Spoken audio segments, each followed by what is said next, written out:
Assalamualaikum warahmatullahi wabarakatuh. Innal hamdalillah nahmaduhu wa nasta'inuhu wa nasta'hihi wa nastaghfiruh wa na'udzu billahi min shururi anfusina wa min sayyiati a'malina. Man yahdihillahu fala mudilla lahu wa man yudlil fala hadiya lahu. أشهد أن لا إله إلا الله وحده لا شريك له وأشهد أن سيدنا محمدا عبده ورسوله. اللهم صل وسلم وبارك على سيدنا محمد الفاتح لما أغلق والخاتم لما سبق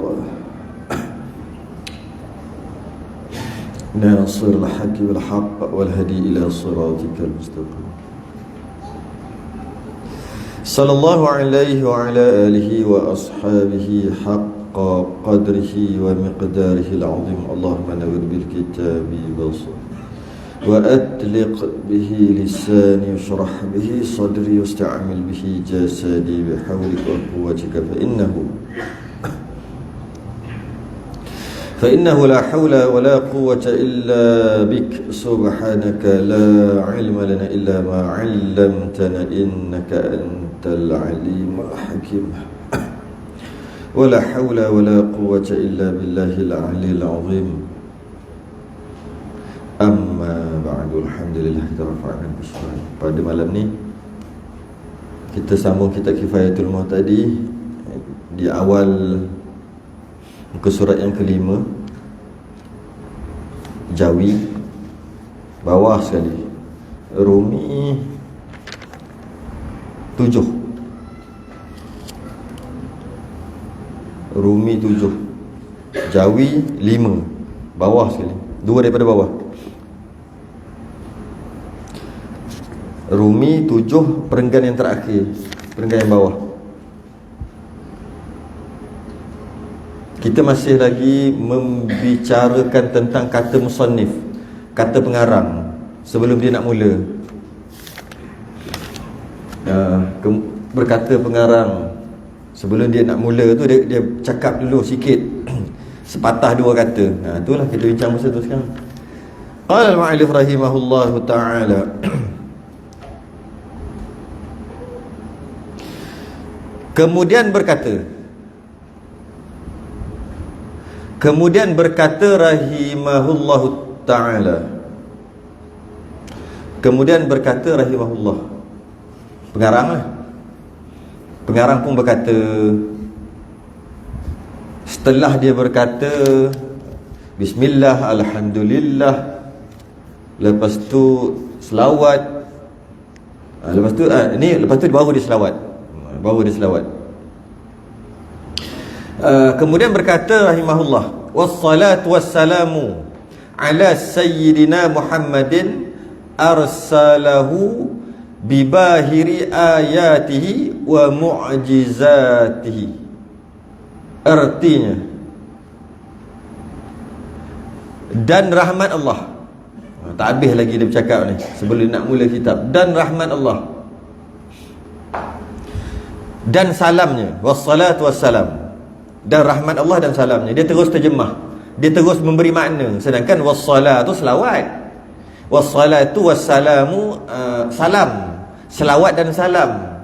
Tapi pengarang kita terus terjemah, kerana kita dah tahu innallaha wa malaikatahu yusalluna 'alan nabi. Sesungguhnya Allah dan para malaikat berselawat ke atas Nabi. Apa maksud Allah berselawat? Maksudnya Allah bagi rahmat. Dia terus terjemah terus. Bukan terjemah, dia terus maknakan.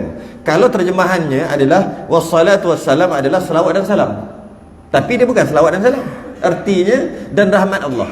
Maknanya dia terus maknakan dia. Habis kalau kata selawat dan salam, dia jadi masalah pula. Selawat dan salam, selawat tu apa? Kita selawat, kita minta doa untuk Nabi. Malaikat selawat, istighfar untuk Nabi, naikkan darjat Nabi. Allah selawat macam mana? Allah selawat beri rahmat. Jadi panjang cerita, wassalatu wassalam, selawat, rahmat teruslah. Salat wassalatu, selawat tu terus terjemah rahmat. Nak mudah. Dan salamnya, salam tu sejahtera lah, ala sayyidina, ke atas Sayyidina Muhammadin, ke atas penghulu kami.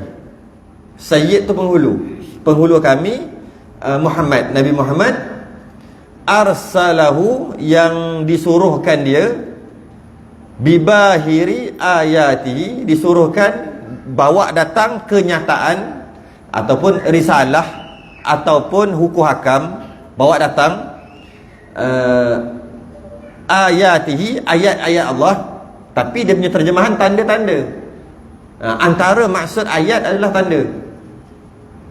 Apabila berlaku tanah runtuh, banjir besar, ini adalah ayat-ayat Allah. Boleh kata gitu.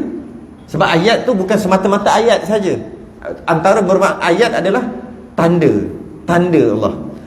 Boleh kalau bahasa-bahasa tinggi ni, dia panggil Allah sedang berinteraksi dengan kita dengan ayat-ayatnya. Ayat apa? Tanah runtuh. Tanah runtuh bukan ayat. Bencana alam, ayat tu macam-macam makna. Antaranya ayat, ayat yang kita faham ayat, antaranya tanda. Tu ayat. Jadi kata kat sini, ayatihi, dia terjemahkan tanda. Cantik lah ni. Okay? Wa mu'jizatihi, dan mu'jizatnya. Mu'jizat lah. Yakni, hai Tuhanku,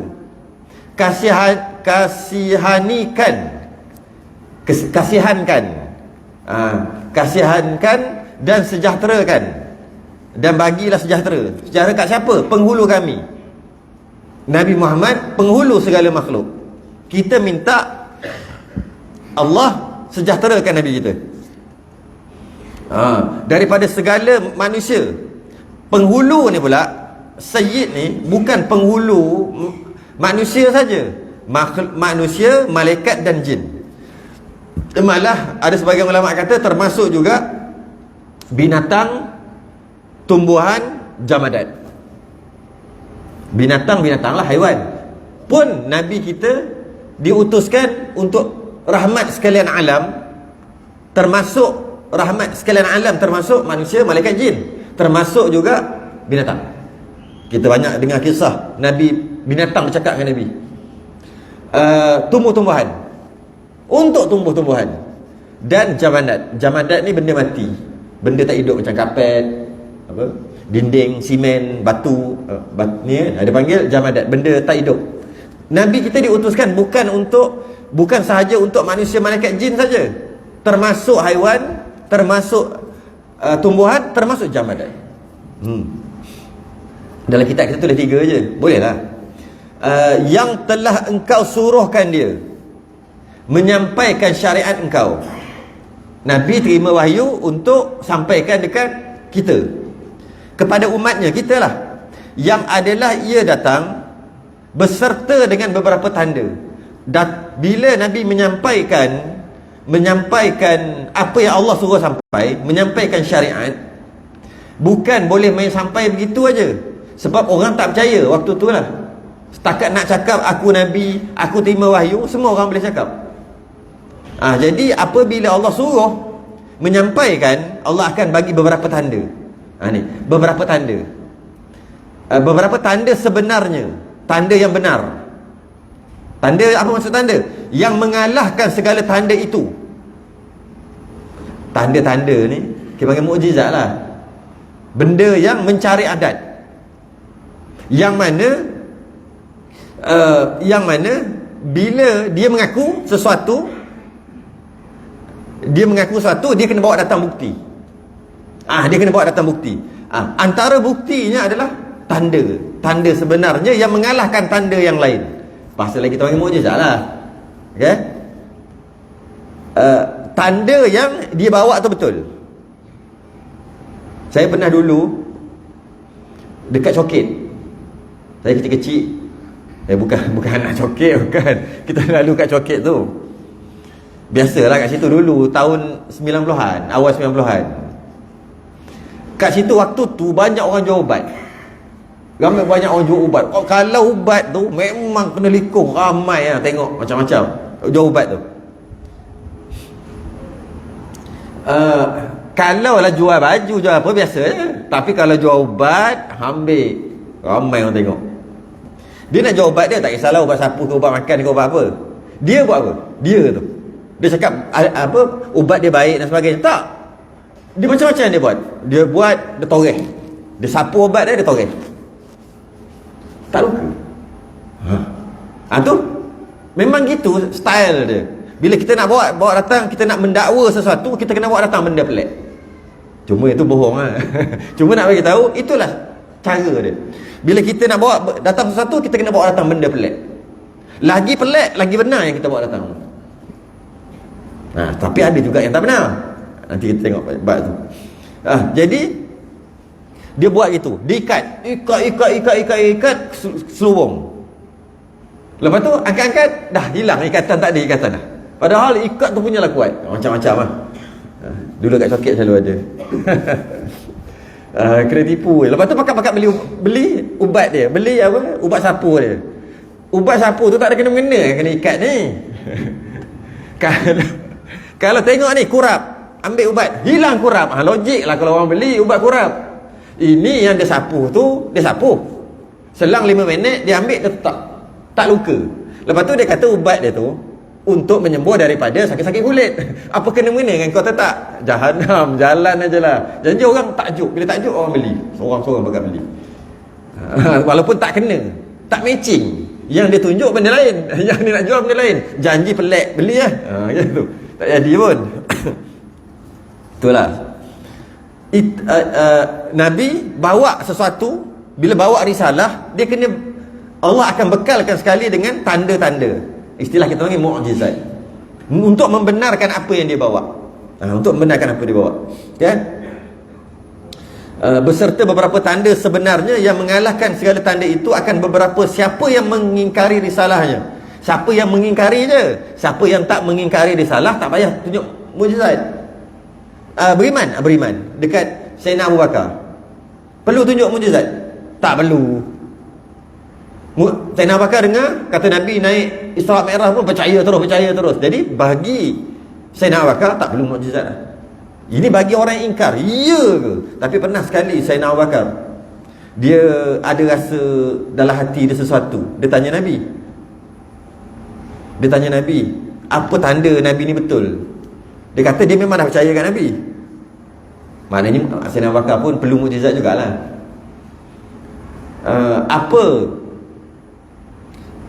Apa tanda yang kau ni betul Rasul? Sebelum tu Nabi kita Sayyidina Abu Bakar dah membenarkan Nabi dah. Orang duduk kata bukan-bukan, Sayyidina Abu Bakar kata dia benar. Itu Sayyidina Abu Bakar As-Siddiq kan. Walaupun dia tak perlu bawa datang benda pelik kat dia, tak perlu bawa datang mukjizat. Tapi ada sekali juga, perlu jugalah rupanya. Ada sekali tu lepas Isra Mi'raj tu, dia tanya juga, apa tanda untuk dia seorang je. Dia kata aku dah percaya dah, tapi aku nak sikit lagi. Apa dia? Nabi kata, mimpimu ya Abu Bakar, mimpimu. Sayyidina Abu Bakar pernah mimpi dulu masa dia muda, masa dia remaja. Dia pernah mimpi dia akan jadi pembantu kepada seorang Nabi. Dia mimpi dan dia tak cerita kat siapa-siapa mimpi tu. Dan dia dah lupa dah apa mimpi tu. Selang berapa lama tu dia tanya Nabi, apa tanda untuk dia seorang? Kalau kau tak bagi tahu pun aku dah percaya dah. Malah dia membenarkan Nabi sebelum ni. Cuma nak, kalau boleh nak satu je untuk aku seorang. Nabi kata, Nabi tak sebut cerita pun. Nabi cuma kata, mimpimu ya Abu Bakar, mimpimu. Gitu tak cerita pun mimpi tu apa. Sayyidina Abu Bakar kata apa? Cukup dah. Sebab aku seorang mimpi dan aku tak pernah cerita kat orang. Macam dia boleh tahu? Nak bagi tahu, bila kita bawa datangkan satu risalah, satu tu kena ada bukti. Bukti tu bagi para nabi yang membawa risalah. Okay. Dia kata kat sini yang mengingkari risalah, bila mengingkari risalah maksudnya ya ke bohong kot, tunjukkan bukti. Macam tu lah. Nabi Musa, betul ke Musa ni? Bohong kot Musa ni. Bukti. Bukti ular kan, tongkat jadi ular sebagainya. Apa lagi? Betul ke ni? Depan ada laut. Jalan juga depan ada laut. Gila ke Musa nak jalan depan? Jalan, Tuhan aku suruh jalan kat depan. Pakat-pakat jalan. Pukul tongkat, pukul laut terbelah. Bagi mereka yang mengingkari, mereka sangat memerlukan untuk mereka percaya. Bagi orang yang Allah bagi dia rezeki, tak perlu pun benda pelik, dia boleh percaya, maka tak perlu mukjizat. Tak perlu. Dan lagi akan datang, dan lagi yang datang ia berserta dengan beberapa mukjizat. Bukan satu je, banyak mukjizat. Banyak mukjizat yang lain. Apabila Nabi Musa ketuk batu, keluar 12 mata air. Wa istasqa Musa liqaumihi faqul nadrib bi'asakal hajar. Tak ada air dah, macam mana? Ketuk batu, keluar 12 mata air. Famfajarat min husnata asyrata aina qad alima kullu unasin mashrabahum. Semua pakar-pakar tahu, pergi ambil setiap satu kabilah ambil satu mata air untuk minum. Bani Israel ketuk. Tapi Nabi kita ketika perang, bila sahabat kata itu Nabi Musa, ketuk tongkat, keluar 12 mata air. Dan ada 12 kabilah. Nabi Musa ni dibawa 12 kabilah. Setiap satu kabilah, ketua kabilah akan jaga satu mata air. Tapi Nabi kita ketika para sahabat kata air tak ada ketika perang, Nabi buat apa? Ambil satu bekas yang sikit ada. Ada air sikit, ada sikit, tapi ni aja. Kita ada beratus orang nak minum, nak mandi, nak apa semua, tak cukup. Nabi kata bawa datang yang sikit tu. Nabi buat apa? Letak tangan lah. Lepas tu orang pakai ambil air tak habis-habis. Lepas kita faham satu benda kat sini. Nabi Musa dengan Bani Israel ketuk batu, keluar 12 mata air. 12. Nabi kita masukkan jari, banyak jari ada 5, masukkan dalam satu air. Air tu penuh, orang pakai ambil, beratus orang pakai mandi, minum semua, tak habis-habis. Maknanya kita umat bersatu. Daripada ni keluar satu tempat pakai ambil. Bani Israel kena keluar 12. Kalau keluar satu, memang bergocoh ada kat situ. Aku dulu. Sebab tu Nabi Musa ketuk, keluar 12. Keluar 12 mata air. Kalau satu ada orang. Tapi kita tak apa. Pakai ambil. Tak apa. Semua ada. Daripada satu bekas sahaja. Yang keluar daripada celah-celah jari Nabi. Banyak apa keluar. Tapi akhir sekali kumpul jadi satu. Kita umat bersatu. Sebab tu orang takut kita satu. Islam satu, orang kafir cukup takut. Mereka tak boleh bersatu. Mereka nampak je macam bersatu, tapi mereka tak boleh. Bukti yang dulu-dulu lah Bani Israel. Kita tidak. Bila umat Islam bersatu, orang kafir dah kecut dah. Kecut. Tapi bila umat Islam tak bersatu, orang kafir dia nampak macam bersatu. Kerana setiap orang kafir dia akan bersatu untuk jatuh ke Islam. Walaupun kafir dengan kafir ni gaduh pada asal. Kafir pun ada gaduh sama dia. Ni kafir lain, dia tak parti tu ni. Tapi sebab sama-sama nak jatuhkan Islam, mereka boleh bersatu. Tapi mereka boleh bersatu sekadar nak jatuhkan Islam je. Mereka sendiri tak boleh bersatu sama-sama, tak boleh. Tetap ada berbeza. Cuma semata-mata nak jatuhkan Islam. Sebab tu kalau Islam satu je, orang kafir lah, habis lah. Sebab sejarah membuktikan. Sejarah dah bukti. Diorang cukup takut. Okey. Dan mu'jizat itu jamak bagi mu'jizatun. Mu'jizat mim ain jim zai alif ta. Yang zai alif ta tu, alif ta kat belakang tu, itu jamak. Jamak maksudnya banyak, lebih pada 3, 4, 5, 6. Kalau jamak bagi mufrad dia, yang satu singular dia mu'jizatun. Kalau mu'jizatun, satu mu'jizat. Mu'jizatun banyak, 3 kat atas saja je pengarang nak bagi tahu kat kita. Dan mukjizat itu, apa maksud mukjizat? Suatu yang mencarikan adat. Mencari adat. Kena faham betul. Adat dicari. Adat dilanggar. Itu adat. Dalam kita mengaji berkaitan dengan ilmu tauhid, ada tiga perkara yang kita kena faham betul-betul. Yang pertama dia panggil akal, wajib akal, boleh kita kata gitu. Yang kedua dia panggil wajib adat. Yang ketiga dia panggil wajib syarak. Ada 3. Yang ini mesti kena faham, baru boleh kita faham apa maksud mukjizat tu, mencari adat, langgar adat. Adat gitu dia langgar. Mencari adat, langgar adat ni, orang Melayu panggil tak masuk akal. Tak masuk akal. Itu orang Melayu punya bahasa. Tak masuk akal kan? Itu orang Melayu. Sedangkan yang tepatnya adalah mencari adat, bukan tak masuk akal. Contoh kan, dia jatuh, dia naik, bagi contoh yang memang melampau. Dia naik kereta bang, lepas tu dia terjun ke atas, dia terjun, jatuh, tak mati, tak cedera. Kita kata apa? Tak masuk akal kan? Kan? Elok je. Huish, tak masuk akal. Iya, tadi bawa aku lompat. Aku naik pun terbang. Aku buka pintu, aku lompat. No, ke atas tu. Tengah 500 km sejam. Dia punya kelajuan tu. Aku buka pintu, aku terjun. Lepas aku terjun, syupuk jatuh kat sini. Aku jatuh sini, aku nampak kau tu, aku tegur kau. Kita kata apa? Kita kata, tak masuk akal cerita. Sebenarnya bukan tak masuk akal. Mencari adat. Ataupun langgar adat, ataupun adatnya tidak begitu. Akal masuk. Tak masuk akal apa? Akal boleh terima. Adat yang tak boleh terima. Adatnya kalau jatuh macam tu, berkecai. Sebab tu kita kena faham tu. Adatnya kalau jatuh tinggi macam tu, berkecai, mati. Adatnya boleh tak jadi. Kalau jatuh, maksud jatuh tu macam Superman tu. Oh, jatuh sampai ke bawah, tak mati-mati. Masuk akal tak? Masuk akal. Boleh kalau nak jadi. Cuma adat tu kebiasaan lah. Adat tu kebiasaannya dah jadi. Itu dia panggil mencari adat. Tapi orang Melayu panggil tak masuk akal. Jadi bila dia faham tak masuk akal macam tu, payah sikit nak faham tentang akidah nanti. Bila kita kata wajib adat, wajib akal, dia dah bertukar. Sebab Melayu punya bahasa tadi Melayu punya bahasa tadi tak masuk akal, itulah mencari adat. Sedangkan bukannya tak masuk akal tu sebenarnya adalah dia bukan tak masuk adat. Adatnya tidak begitu. Kalau akal boleh masuk. Allah boleh buat tak? Jatuh tinggi tu tak mati? Boleh. Jadi akal masuk. Nabi malah lagi tinggi, langit ke-7 tu, naik atas mustawa lagi, turun elok-elok ada, tak mati pun. Maknanya masuk akal lah. Jadi Nabi Isra' dan Mi'raj, sesuatu peristiwa tak masuk akal ke peristiwa yang mencari adat? Peristiwa Nabi naik Isra', lepas tu Mi'raj daripada Masjidil Haram ke Masjidil Aqsa.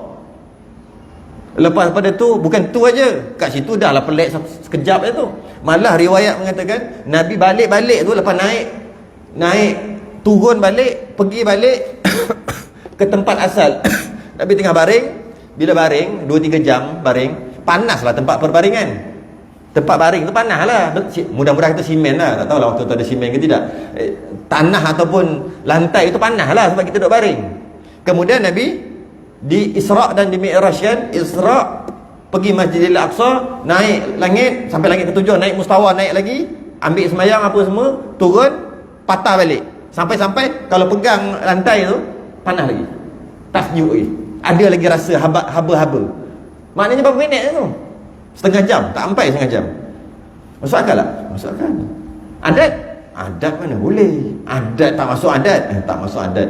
Adat langgar tu. Biasanya kalau gitu, perjalanan berapa ribu kilometer gitu gini. Oh, mencari adat, langgar adat. Biasanya tak gitu. Takkan boleh jadi gitu mengikut adat. Takkan boleh jadi mengikut adat. Tapi akal masuk. Jadi Nabi Isra' dan Mi'raj bukan tak masuk akal. Bukan peristiwa tak masuk akal, peristiwa mencari adat. Bahasa lain mencari adat adalah mukjizat. Tu mencari adat. Suatu yang mencari adat, suatu yang adatnya bukan gitu. Kertas kena api terbakar, itu adatnya. Kertas kena api tak terbakar, masuk akal. Tapi adatnya mesti terbakar. Maka dia telah mencari adat. Peristiwa itu telah mencari adat. Adatnya sepatutnya kena air basah, jiru air basah. Itu namanya adat. Adatnya apabila air kena kita basah. Boleh tiba-tiba air kena tak basah-basah, dia panggil mencari adat. Bukan tak masuk akal. Mencari adat. Adatnya biasa basah tapi tiba-tiba tak basah. Habis tu kalau begitu masuk akal? Masuk akal. Allah nak buat boleh aja. Nabi Ibrahim kena bakar tak terbakar pun. Ya nar kuni bardan wa salaman ala Ibrahim. Wahai api sejuk, api jadi sejuk. Selamatlah Nabi Ibrahim. Boleh? Masuk akal? Masuk akal. Sikitlah berkaitan. Kita akan bahas juga waktu nanti akan datang. Sesuatu yang mencari adat dan menyalahikan dia. Menyalahikan adat. Adatnya tak biasa gitu. Biasa bulan duk gitu. Duduk je gitu, lama hilang, siang hilang. Tiba-tiba bulan tu terbelah dua. Tak ke menyalahi adat. Adatnya bulan duk gitu, malam makin kecil. Kecil tu bukan dia jadi kecil. Kita nampak. Jadi bulan sabit dia makin kecil hilang. Lepas tu jadi bulan sabit besar balik. Begitulah adatnya. Tiba-tiba Nabi belah dua, tak sini satu, tak sini satu. Tidak ke menyalahi adat? Menyalahi adat. Adat mana boleh bagi tu? Masuk akal? Masuk akal. Boleh Allah nak buat. Akal boleh terima. Adat je yang tak boleh terima. Adatnya tak boleh terima. Adatnya tak jadi gitu. Akal boleh terima.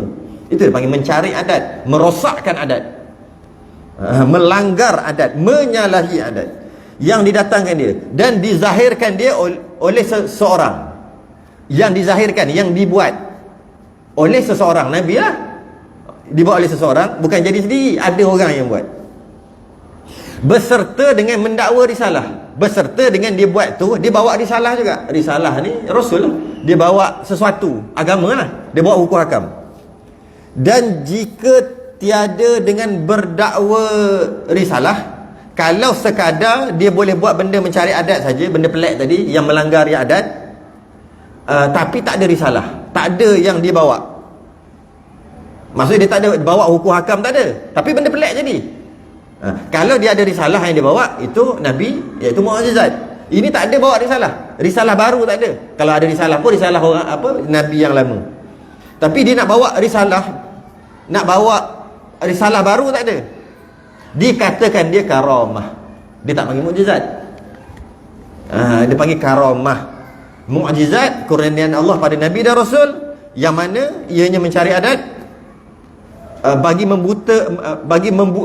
membuka mata orang-orang kafir atau orang-orang yang tolak, supaya mempercayai risalah apa yang Nabi bawa.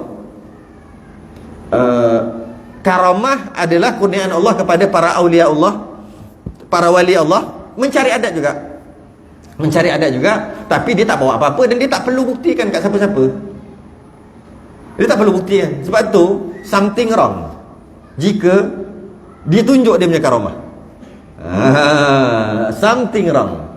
Sebab karamah dia tak perlu buktikan pada siapa-siapa. Mukjizat yang perlu buktikan untuk orang tu terima risalah yang Nabi bawa. Karamah tak perlu buktikan. Kau tahu tak, aku ni wali, buktinya kejap lagi akan datang 3 orang. Akan datang 3 orang. Kenapa dia nak buktikan ke orang tu dia tu wali? Tak perlu. Nak jadi. Jadi karamah itu ada, cuma jadi dia tak perlu membuktikan pada siapa-siapa. Tak perlu membuktikan ini karamah. Tapi mukjizat perlu. Ini mukjizat menandakan risalah yang aku bawa ni betul. Karamah tak perlu buktikan pada siapa-siapa. Nak jadi dia jadi, Allah bagi. Dan tidak boleh ditentukan waktunya. Kejap lagi aku nak buat karamah. Tak boleh tentukan. Tak boleh tentukan bila-bila. Dia akan jadi, Allah bagi jadi aja. Dan tak perlu untuk buktikan pada siapa-siapa. Kadang-kadang itu dia jadi dekat para awliya Allah, para wali Allah.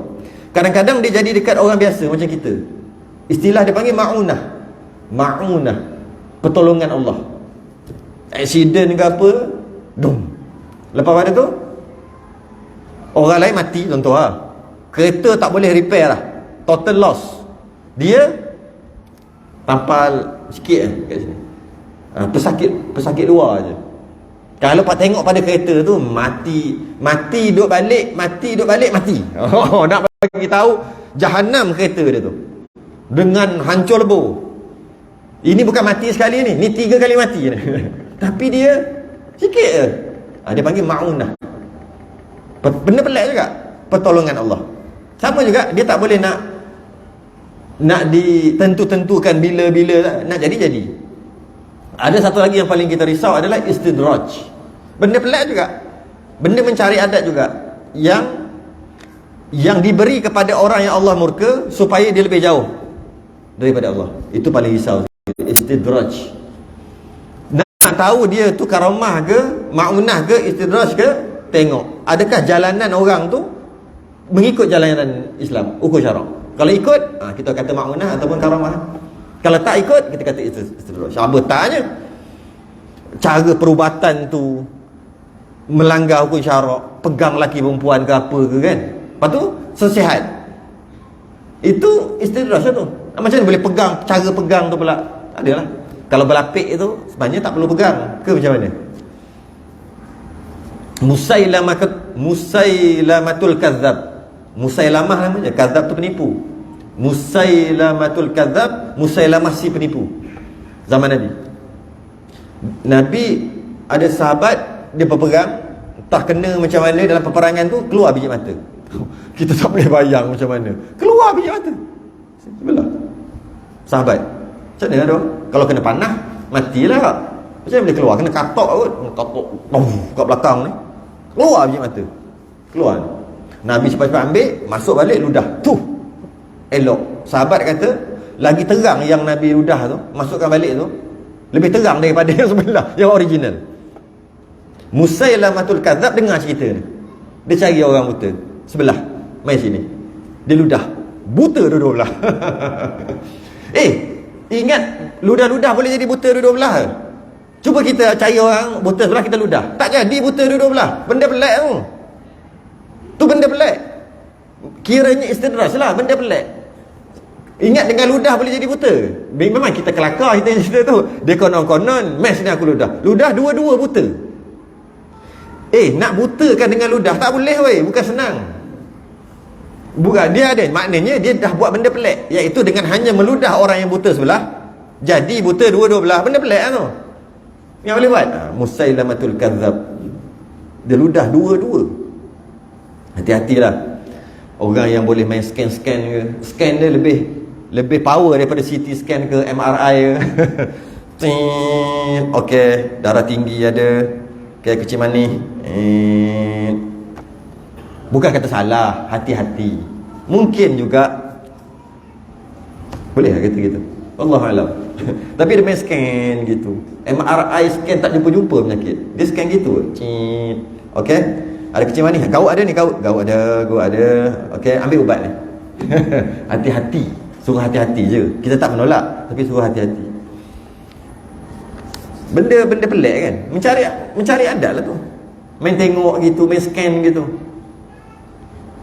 Serta berkata rahimahullah, sambung lagi, wa ala alihi wa ashabihi wa ahzabihi.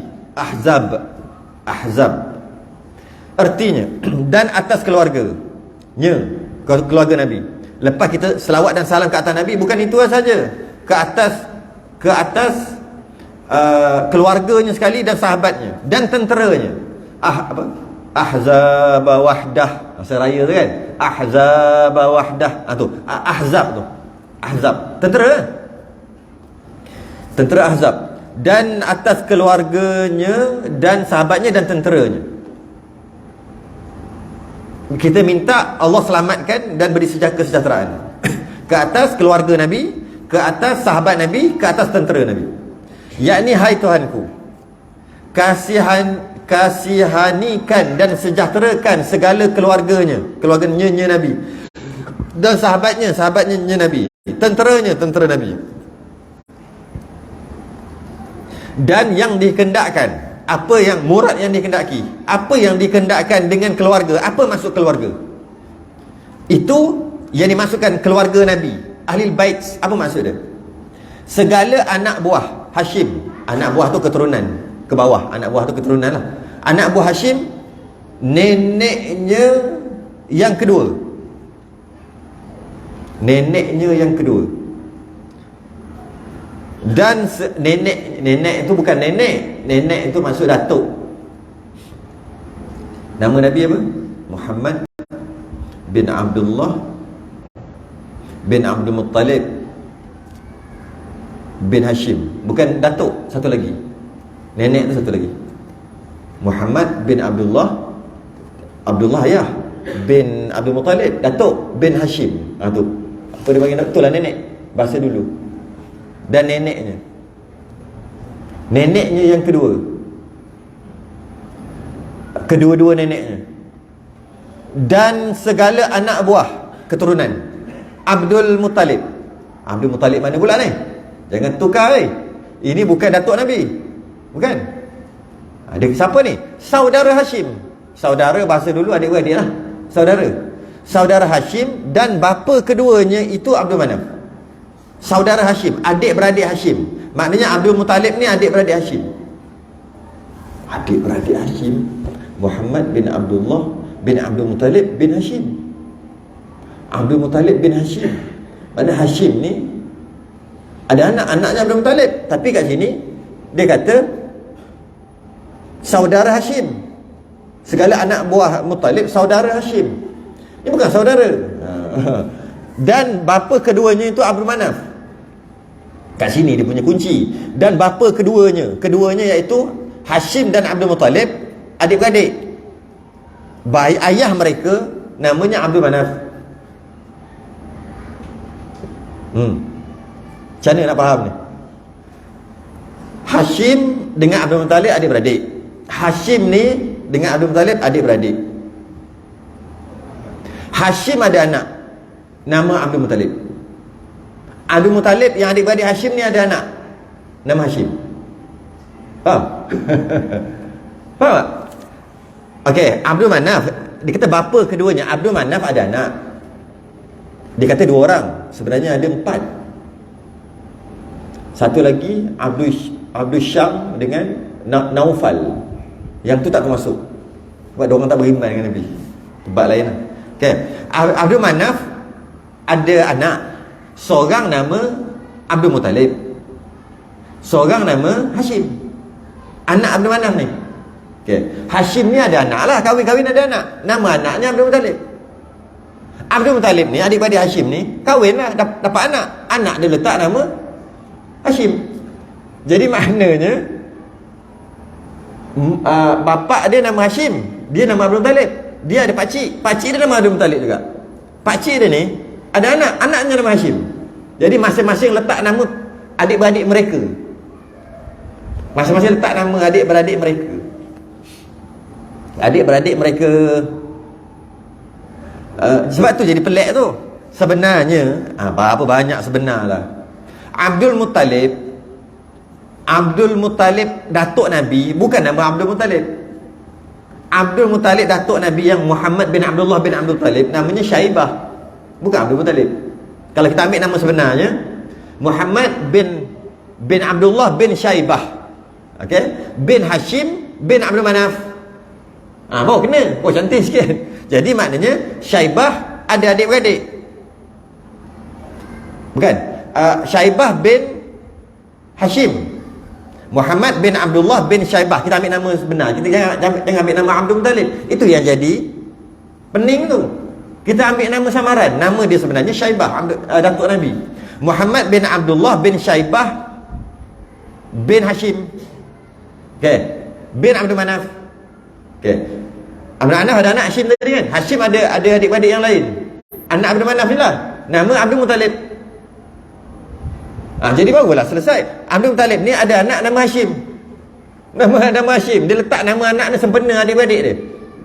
Kat situ. Kenapa nama Nabi, nama datuk Nabi Abdul Muttalib, nama sebenarnya Syaibah, mana dia dapat? Nanti kita cerita bila-bila sampai masanya nanti. Nama Abdul Muttalib tu bukan nama sebenar datuk Nabi, namanya Syaibah. Macam mana dia boleh dapat nama Abdul Muttalib? Hamba kepada Muttalib. Hamba kepada Muttalib. Muttalib tu siapa? Muttalib tu yang pakcik dia tu lah. Orang salah faham. Orang kata itu hamba Muttalib kot, padahal tu anak saudara dia. Akhir sekali orang panggil Abdul Muttalib, hamba kepada Muttalib, pakcik dia. Macam mana cerita tu? Nanti kita cerita. Bab tu kita nak baca kitab dulu. Dan kata setengah ulama. Satu lagi, Muttalib ni lah yang akhir sekali lahir Imam Syafi'i. Yang Abdul Manaf ada anak 2, Hashim jadi Nabi kan? Hashim ke Nabi. Muttalib ke mana? Straight tu Imam Syafi'i, Muhammad bin Idris, Imam Syafi'i. Jadi nak kira Nabi kita dengan Imam Syafi'i bertemu dekat Abdul Manaf. Keturunan bertemu kat Abdul Manaf, mereka ada anak seorang nama Hashim, seorang nama Muttalib. Muttalib tu seluruh keturunan jadi Imam Syafi'i. Hashim keturunan nak dapat Nabi kita. Okey. Dan kata setengah ulama yang dikehendakkan, yang murad yang dikehendaki, maksud yang dikehendaki. Apa maksud? Yang tadi maksud keluarga. Masuk keluarga pada pendapat yang pertama. Keluarga Nabi adalah keturunan Hashim, keturunan Muttalib ke bawah. Keturunan Abdul Syam tak masuk. Keturunan Naufal tak masuk. Sedangkan itu semua anak-anak Abdul Manaf. Tapi tak masuk. Hanya Hashim dan Abdul Muttalib saja keturunan. Kenapa? Itu buat homework, cari sendiri. Tak ada dalam kitab kita. Kenapa keturunan Nabi ni ada 4? Yang atas ni, yang besar ada 4. Kerana Abdul Syam hamba matahari. Abdul Syam hamba matahari. Abdul Syam dengan Naufal, kenapa tak sebut dalam kitab? Dalam kitab kita sebut Muttalib dengan Hashim aja. Sedangkan dia ada 4 adik-adik. Kenapa 2 orang ni? Itu boleh buat homework, cari lah. Sebab tak ada dalam kitab, tak baca lah. Boleh cari tu. Kenapa? Maksud keluarga Nabi adalah Hashim punya keturunan ke bawah, Muttalib punya keturunan ke bawah. Dan kata setengah ulama', ada ulama' kata bukan gitu. Maksud keluarga Nabi yang dikendakkan dengan keluarganya itu, maksud keluarga Nabi itu, ahli bait itu, tiap-tiap mukmin yang bertakwa. Oh, kita lah, termasuk kita lah, ahli bait keluarga Nabi. Ada ulama' kata gitu. Kita keluarga Nabi. Ya. Sebab ada ulama' kata maksud keluarga Nabi adalah setiap yang bertakwa. Dan kata setengahnya, ada ulama' lagi kata segala umatnya yang sampai seruan agama kepada mereka itu. Kita lah juga. Kita lah keluarga Nabi.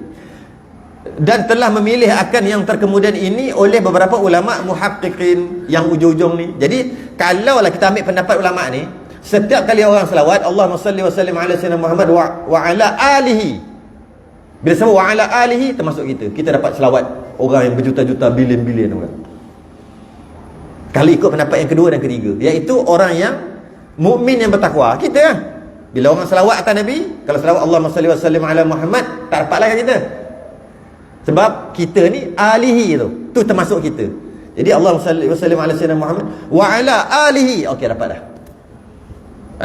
Dapat kat kita. Ada ulama kata gitu. Cuma dari segi keturunan Nabi yang betul-betul keturunan ahli bait tadi, tak boleh terima sedekah.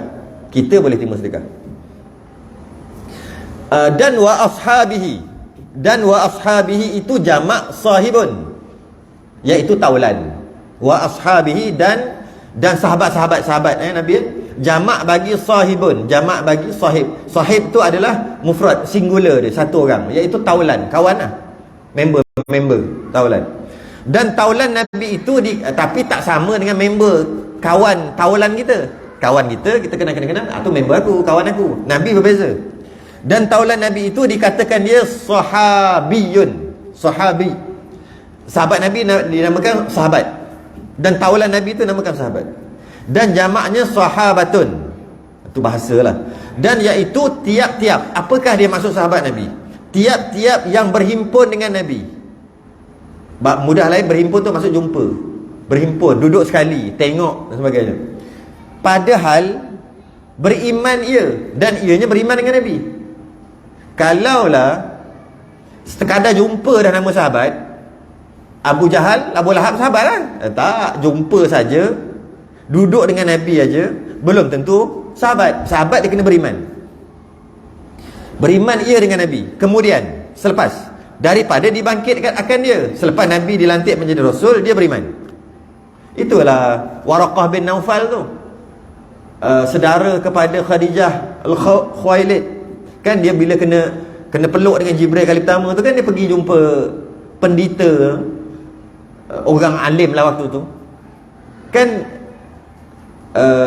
dia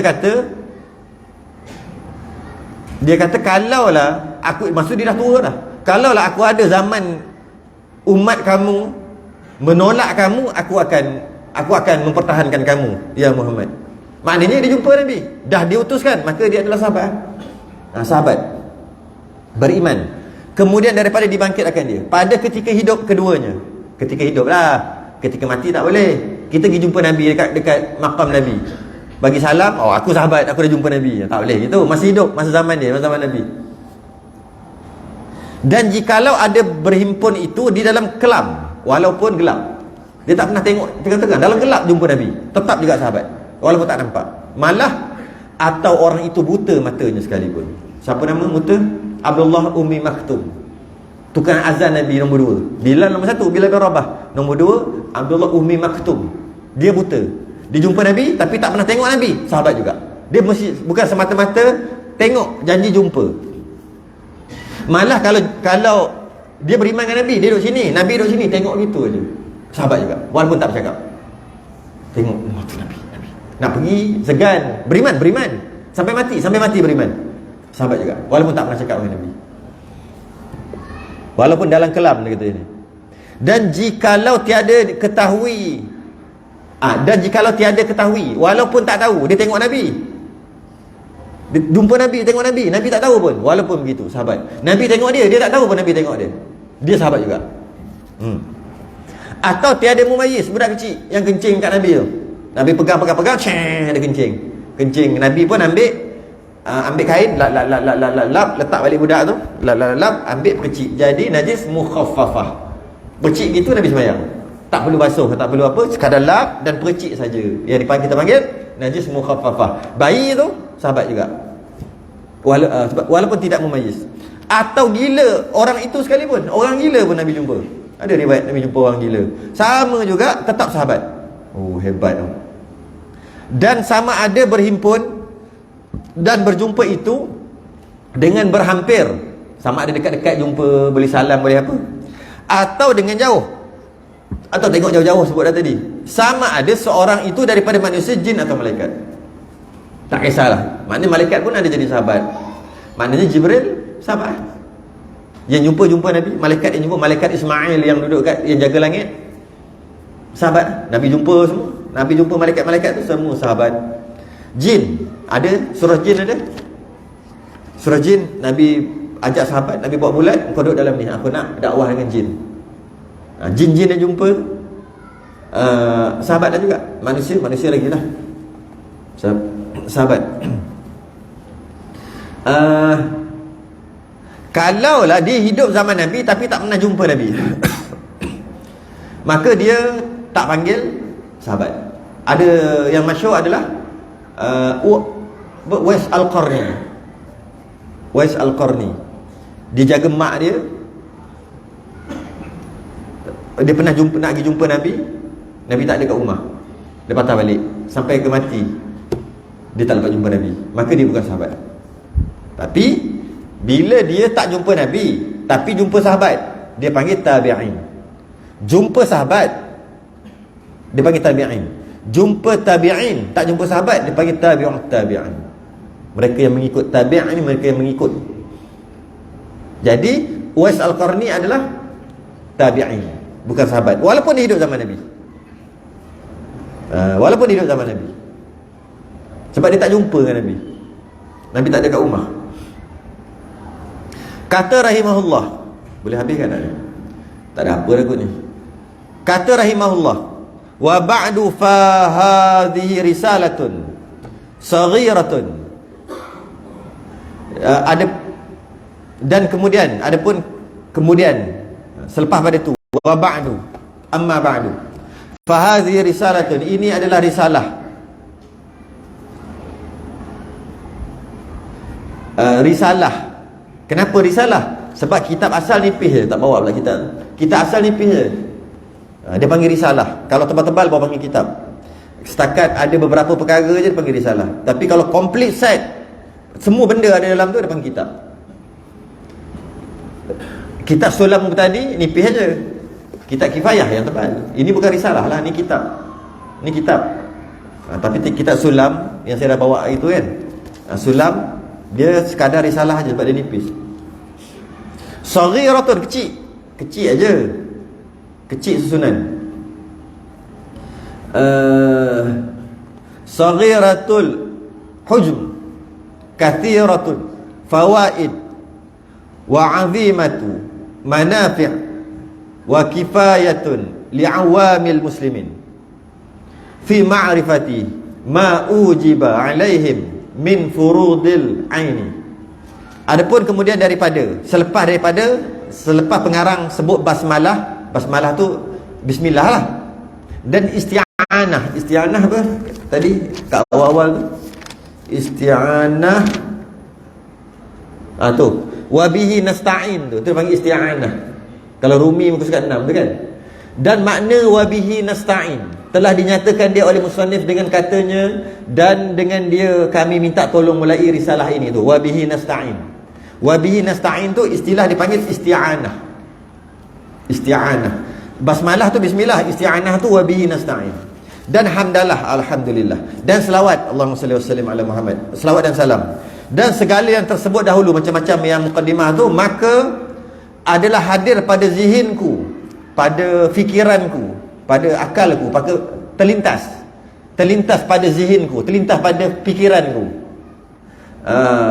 Satu zihin, satu pikiran, satu terlintas, satu karangan, nak buat karangan, iaitu inilah satu risalah yang kecil susunannya, nak buat kecil susunannya, tak nak tebal-tebal, kerana ringkas ibaratnya, poin-poin penting aja dalam kitab tu, okay? Tetapi banyak faedahnya. Walaupun ianya ringkas, tapi faedahnya banyak, kerana walaupun ringkas tapi dia punya setiap perkataannya mempunyai makna, dan pergunaannya banyak gunanya, dan besar manfaatnya, banyak manfaat, dan lagi memadai ia bagi pelajaran, dan memadai cukup bagi pelajaran, bagi untuk orang belajar, orang yang memulai belajar, orang yang mula-mula nak belajar dah cukup dah, daripada awam muslimin, daripada orang Islam, orang awam lah. Dan terkaya ia daripada belajar yang lainnya. Terkaya ni tidak memerlukan ia belajar daripada kitab-kitab lain. Belajar kitab sulam je cukup, sulam tadi. Pada menyatakan barang yang wajib atas mereka itu, belajar yang fardhu ain atas mereka itu. Ada kitab sulam ni, kitab sulam tu cukup dah, tak payah belajar kitab lain pun tak apa. Dia kata gitu. Dia nak buat ringkas tapi padat, okay? Wasammaituha, dan aku namakan dia wasammaituha sulamal mubtadi fi ma'rifati tariqil muhtadi. Dan berkata rahimahullah, artinya, dan aku namakan dia sulam al-mubtadi. Memang kitab kita ni sulam mubtadi. Habis ni kifayah, banyak kali dah sebut dalam kitab yang jawi. Kat tepi ni nama kitab sulam mubtadi, yang kat tepi, yang keluar daripada kurungan tu, ni sulam. Yang banyak-banyak kat tengah ni kitab Kifayatul Muhtadi. Yang kita dok baca ni pengarang Syekh Daud Fatani, dia karang kitab ni je, sikit ni. Ini bukan Syekh Daud tulis. Ini Syekh Muhammad Nur Qadhi Mekah 1924 dia tulis. Yang ini sulam ni, ini Syekh Daud Al-Fatani. Ni Syekh Daud, gitu lah. Kalau dalam yang Rumi, yang tulisan tebal tu, yang tulisan dalam kurungan dan bold yang tebal, itulah kitab, itulah yang ditulis oleh Syekh Daud. Yang dalam kurungan dan tebal. Yang tak tebal, tulisan tak tebal tu, itu Syekh Muhammad Nur. Sebab tu dia kata sulam mubtadi, dia namakan sulam mubtadi, bukan kifayah. Kifayah pensyarah kita, ya? Namakan sulam mubtadi pada menyatakan jalan orang yang dapat petunjuk, yakni telah menamakan musannif rencananya ini, karangannya ini, dengan tangga. Dia menamakan tangga bagi orang memulai belajar. Orang yang nak belajar pakai tangga kan? Tangga tu lah. Umpama kitab sulam ni cukup dah sebagai tangga, kerana dengan karangan ini, dengan kitab yang nipis ni, dapat sampai kepada karangan yang besar lagi dari ini. Sebab walaupun kitab dia nipis, tapi dia dah ambil kitab tebal yang besar. Jadi dengan belajar kitab nipis, sebenarnya belajar kitab besar juga. Yang adalah rencananya ini mengandungkan kenyataan rupa ibadah. Dalam kitab ni dia kata akan cerita tentang ibadah, orang yang dapat petunjukkan, orang yang dapat hidayah daripada Allah Subhanahu Wa Taala dengan hidayahnya. Kemudian tak ada apa, baca je lah ni. Kemudian berkata rahimahullah, wa arjullah al-karima ay yaj'alahu nafi'an li'awamil muslimin wa khalisan liwajhihi wa zakhiratan li yauma la yanfa'u malun wala banun illa man atallaha biqalbin salim. Artinya, dan aku harapkan, tujuan nak karang ni, aku berharap Tuhan yang amat murah, Tuhan yang amat pemurah, bahawa dijadikan dia memberi manfaat bagi segala orang awam. Lepas aku siapkan kitab, belum siap, baru 3-4 baris dia tulis ni. Tapi dia kata nanti kalau siap, nanti mudah-mudahan orang awam dapat manfaat, yakni kebanyakan muslimin, kebanyakan orang Islam. Dan aku harap, aku Syekh Daud harap bahawa dapat bagiku ikhlas. Mudah-mudahan aku tulis baru mula 3-4 baris ni, mudah-mudahan ikhlaslah aku nak sambung lagi, dan suci hati pada keadaan amalan ini. Dan hati aku suci untuk aku nak tulis ni, bagi wajahnya, yakni maksud wajahnya adalah kerana Allah semata-mata, dan tiada memandang kepada yang lain, bukannya Aku nak tulis ni sebab nak yang lain. Sebab nak yang lain. Maksudnya nak apa? Jual-jual nak duit. Nak letak tak? Ataupun lepas aku buat kitab ni, nanti orang duk puji-puji aku sampai berkurun-kurun. Orang kata, wah hebat. Mudah-mudahan aku buat semata-mata kerana Allah, dia kata. Bukan yang lain. Tiada memandang kepada yang lain daripadanya. Padahal amalan aku ini bagi wajahnya, ini kerana Allah semata-mata, dan tiada memandang kepada yang lain daripadanya. Sebab tu kitabnya, ada tak hak cipta terpelihara? Saya sedang mengarang kitab, dah siap dah, tapi adalah sikit-sikit nak ijaz. Kitab tu memang susah nak buat, memang betul. Kerana masa buat tu, ialah dalam pendahuluan tu tak ada pun tulis macam ni. Mudah-mudahan Allah ikhlaskan diriku gini-gini, tak ada pun. Mudah-mudahan Allah bantu. Tulis dengan konon-konon hebat kita sendiri. Target sebulan. Tapi sekarang dah berbulan-bulan. Sekarang dah tulis dah. Kat depan mukadimah tu dah tulis dah. Lajulah sikit siap macam tu. Sebab dalam kita mengarang kitab, dia tak semudah yang karang, tak. Dia nak tak nak, pertama kena ikhlas. Dan di luar tu, di awal-awal kitab, dia kitab Rumi je hebat, bukan Jawi, Rumi. Dia tulis apa? Hak cipta tidak terpelihara. Semua orang komplain. Oi, hak cipta terpelihara, ustaz silap buat tu. Tahu tak? Memang sengaja buat hak cipta tidak terpelihara. Maksudnya apa? Hak cipta terpelihara maksudnya tak boleh orang nak photostat, tak boleh orang nak ambil, buang kulit depan, kulit belakang, letak kulit dia, letak pengarang dia kat dalam, semua kita punya. Itu hak cipta terpelihara. Hak cipta terpelihara, iaitu orang lain tak boleh ambil kita punya, dan dia mengaku dia punya tak boleh ambil. Itu hak cipta terpelihara. Kita dulu mana ada. Jadi saya cuba buat hak cipta tidak terpelihara. Siapa nak buang kulit depan, kulit belakang, lepas tu letak kulit dia baru, letak muka dia besar, dia kata dia karang, silakan. Saya mendapat bantahan daripada ramai kawan-kawan. Tak bagi buat gitu. Kata apa masalah kan? Nanti diorang lah dapat duit, biarlah diorang dapat duit. Aku nak sebarkan ilmu aja. Tak tahu lah. Sekarang ni masih lagi, insya-Allah. Kalaulah wabihi nasta'in. Kalaulah dimudahkan, tak lama lagi tu mandurah. Kita buka kitab kat situ nanti. Launch kat situ. Mudah-mudahan ada beberapa bulan je lagi sebelum puasa. Allah. Okey. Memang payah, memang susah. Kita nak bagi kat orang, siapa nak ambil lah kitab aku ni, tukarlah, katalah, mengakulah kau karang, silakan. Oh, bantahan dapat. ISBN nak daftar ISBN, bukan tak daftar dekat ISBN tu kan, nombor daftar, bukan tak daftar. Cuma takut orang ubah, lepas tu orang nisbahkan dekat kita. Dia ubah, kata, tengok salah. Sedangkan kita buat betul, sebab kita tak terpelihara hak cipta kita. Jadi dia boleh ubah suka hati, betul lah. Dan dia kata kita yang buat. Sebab tu kena ada ISBN juga, dan letak pergi daftar, dia orang bahasa apa semua. Memang ada lah benda tu. Cuma memang hak cipta tidak terpelihara. Sebagaimana para ulama dulu kita, hak cipta tidak terpelihara. Siapa-siapa nak ambil boleh, ambil lah. Lagi bagus. Nak royalty, ambil royalty dalam kubur nanti lah. Itu pun kalau kitab tu berterusan sampai mati. Silap-silap kita tak mati lagi, kitab kita orang tak baca dah. Mudah-mudahan Allah. Okay, baca lagi sikit lagi, nak habiskan ni, nak masuk pertaruhan bagi diriku pada hari kiamat. Mudah-mudahan dia akan jadi pertaruhan bagi diriku pada hari kiamat, iaitu jadi pahala lah, iaitu hari yang tiada memberi manfaat waktu kat kiamat nanti, dan gunanya tak beri manfaat, dan tak ada gunanya harta anak buah siapa-siapa tu lah, kroni tak guna dah, melainkan amal soleh. Melainkan amal soleh aja yang berguna waktu tu, bagi orang yang datang akan Allah dengan hati yang sejahtera, qalbun salim, daripada syirik, riak pada amalannya. Tu ayat Quran tu, yauma la yanfa'u malun wala banun illa man atallaha biqalbin salim.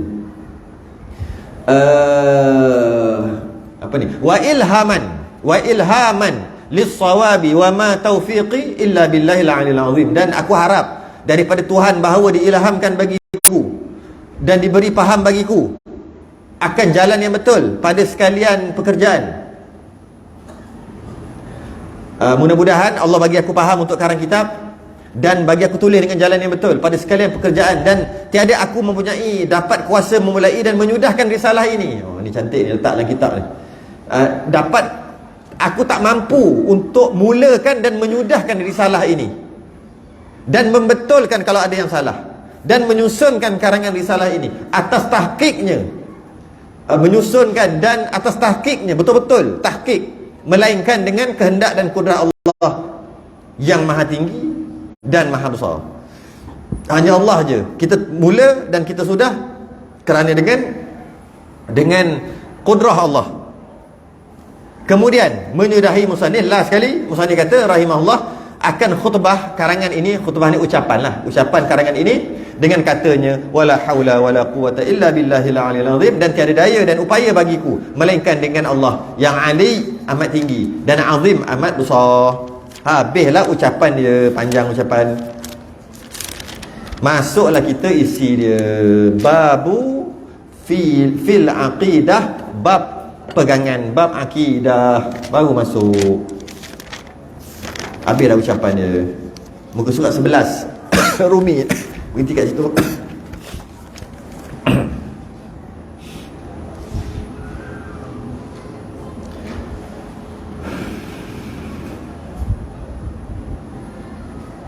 Wallahu a'lam. Itu sudah kita sebagai kafarah dan salatan subhanakallah wa hamdika asyhadu an la ilaha illa anta astaghfiruka wa atubu ilaik. للذين آمنوا وعملوا الصالحات وتواصوا بالحق وتواصوا بالصبر. السلام.